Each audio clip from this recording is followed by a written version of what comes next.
Pac-Man Museum Plus is the game that so many people are playing this Memorial Weekend. 14 different Pac-Man games. You can build your own arcade, which is kind of fun. You can spend your coins on these gachapons. You can use those to decorate your arcade. And it's Pac-Man, you can't go wrong. And with 14 different Pac-Man games, there's even a couple of games on here that admittedly I've never even heard of. How are you feeling? You got John Riggs here with Pac-Man Museum Plus. We're gonna check out all 14 games. We're going to rank them along the way. And we're starting with the OG, of course.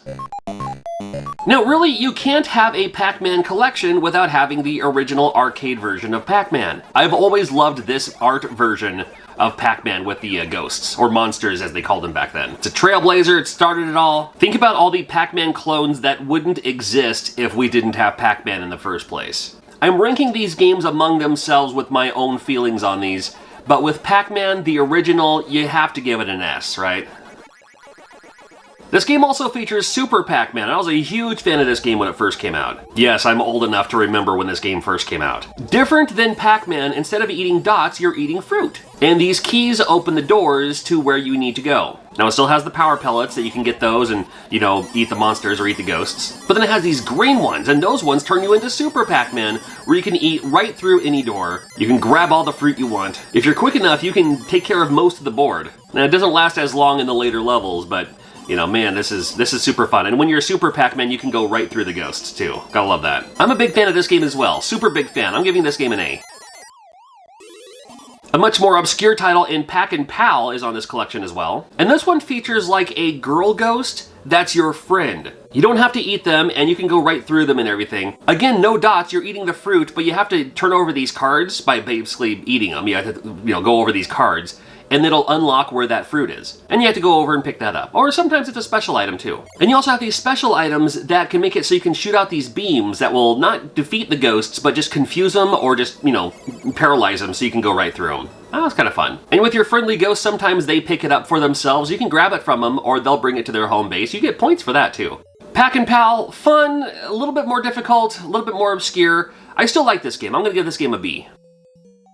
Up next we have PacLand, and I played a ton of PacLand on the TurboGrafx 16. At the arcade you have 3 buttons. One goes left, one goes right, and one is jump.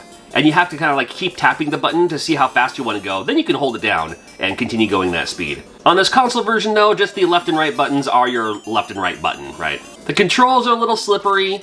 The jumping is off-timed. Like you hit the button and then you jump. That's kind of confusing after a while, but you do kind of get used to it. Yeah, it's almost like there's a lag, you know? This one was kind of more based on the cartoon on this one here. But also you go through the levels and I don't know, it's just, I had a lot of fun with this game. I loved the scenery, I loved the colors. Each world has 4 stages. The different stages have different gimmicks in the way, you know? And on the 4th stage you get these magical boots that can make it so you can keep jumping. You just have like the, you know, forever jump. And you're going the opposite direction, which is a little weird. But then at the end of the stage, you see your family with Miss Pac-Man and Baby Pac-Man. Again, love this game. I'm gonna give this game an A. I love this game. Pacmania came up next, and I'll be honest with you, I've never been a huge fan of this game. Not just the perspective angle. It just moves slow for a Pac-Man game, I think. I'm super cool with the graphics. I love the fact that it looks like Lego, or any of the other levels, you know, have their own look to them too. I don't know, it's just kind of off to me. I'm cool with the fact that this game has a jump button. I mean, that's helpful, right? I can't place my finger why I don't care for this game as much as the other Pac-Man games. It's not terrible. I just don't care for it personally. I'll give this game a D. Pac Attack is on this list, and now we're starting to get into the console games here. I believe this is the Super Nintendo version. And up front, it looks a little like Tetris. Well, just one of those like block falling games, although there's also sometimes ghosts there too. Now the ghosts you gotta stack up, because once Pac-Man drops, that's when the ghosts get scared, and you can eat the ghosts as Pac-Man. Now you don't get to control them, you just drop down and move left and right until, you know, until you hit a wall. And you do it all over again, you just keep going. Although there is the Tetris idea too, where if you create a full line of block, then that will disappear. I kinda like this one. There's also a puzzle mode, that's probably my favorite part. Oh, best thing too, instead of entering the password, it remembers the last stage, so the password's already entered for you. That's kinda fun. There's already something on screen in the puzzle mode. You get a few more blocks to put somewhere, and then you get Pac-Man at the end here. And you just carry on from there, and then that's it. And then as soon as Pac-Man appears, that's the end of the stage. So hopefully you'll have it set up so Pac-Man can eat all the ghosts. Pretty fun game on this one, I'll give it a B. Pac in Time is on this list. Now the game's in Japanese because this is the Super Famicom version. This never came out in the US on the Super Nintendo. Although I believe it did come out for the Game Boy Advance. But this is the Super Famicom version, and this game is so frustrating. On paper, you'd think it'd be kind of fun. You got these single levels, and you go through these hoops that will give you your power-ups. And power-ups can be a vine, power-ups can be a hammer, there's other stuff later on too. It's just the controls are so frustrating. The controls are super slippery, you move way too fast, you don't stop in time. If the controls were tighter, if the controls were better, this would be a lot better of a game. Because it isn't, it isn't. That makes sense. If I'm ranking these games among themselves, I'm giving this game an F. If nothing more than just how frustrating it is with the controls. And on top of that, it's just not as fun. This game's called Pac-Man Arrangement. Now, if there's ever going to be a Pac-Man 2, like a proper Pac-Man 2, this might be near the top of that list for what a Pac-Man 2 could have been. I mean, it's Pac-Man by law and by nature, but not every dot is there. So, I mean, you just have to collect what you have. Same idea too, you can get the power pellets, defeat the ghosts if you'd like, if you're going for the high score. And every once in a while, there's other little things in the way too, like, in this stage happens to be these little, these rush jet booster things, where when you get on them, you can zoom right through, and if there's ghosts in your way, you'll at least confuse them. You'll stun them, so you'll go right through them. If you have a power pellet, you'll eat them. If you dig the original Pac-Man, this is just a newer version of that, and it's kind of fun. And I do like how the dots are kind of like floating, warbling. I didn't care for it at first, but then the more I played this game, the more I enjoy it, because every once in a while there might be that 1 or 2 dots that you didn't collect, and you're like looking around the screen to find out where they are. Well, because they're moving around, it helps you see them a lot quicker. Pac-Man Arrangement's fine. I mean, I'll give it a C, just because it's like, it's okay. And then they had Pac-Man Arrangement CS, as they called it in this one. This is the console version. I had this for the Game Boy Advance, but I think this one might be for the PSP. Same idea though, same game, basically. The warbling dots, the little power-ups you can get. Yeah, same thing. And it's, it's just pretty much the same, just different. What? Doesn't make any sense. It's the console version of the other version. Same as before, I'll give this one a C. Pac-Man Championship Edition. I played a ton of this one, I believe, on the PlayStation 3. And this one gets insane. You have your full screen there, but not all the dots. And then when you eat enough of them, or you eat the fruit, it opens up the other side of the screen. And the more you keep going, the faster you get, the faster the ghosts get. Now you're timed on this. When you have a 5-minute, a 10-minute, there's a couple of other modes too. And this one's absolutely a high score getter because, again, you're timed, so you have to just see how far you can get. I love it near the end when everything's just going like Mach speeds here. Pretty fun game on this one. I'll give it a B. It's a lot of fun.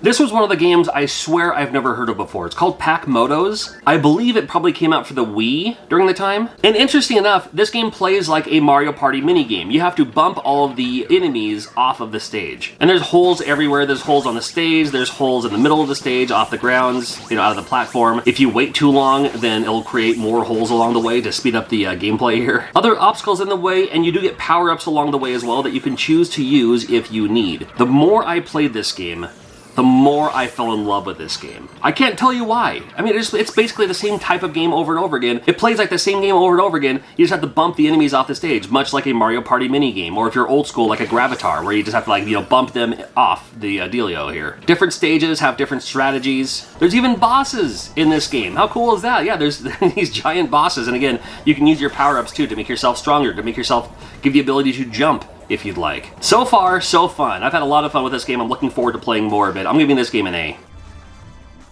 Up next is Pack and Roll. This is Pack and Roll Remix.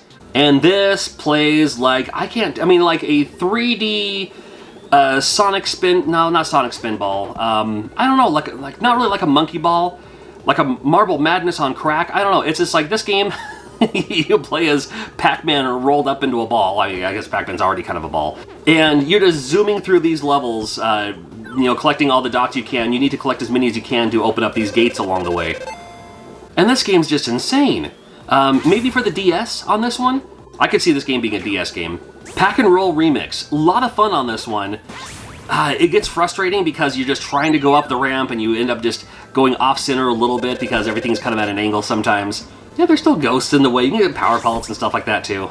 Still, I mean, it's a lot of fun. Not exactly what I was looking for in a Pac-Man game, but it's worth having on here just for that variety. I'll at least give it a C. It's okay.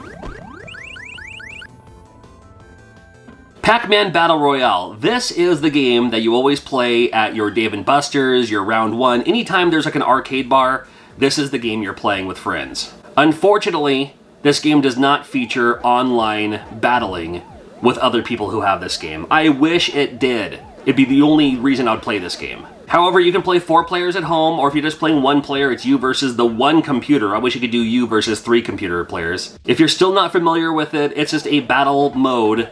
Quick rounds. The first person to win 3 rounds wins. You can pick up your power pellet, eat the other Pac-Man, or you can use your strategy to bump the other Pac-Man when you're both the same size into the ghosts, which can also work against you, apparently. Participation trophy ahoy. Anytime there's a winner, it also says, well, you know, you didn't win, but you ate the most Pac-Man. You ate the most dots. It gives you a little, like, hey, you know what? You did your best, and here's how you would have won kind of thing.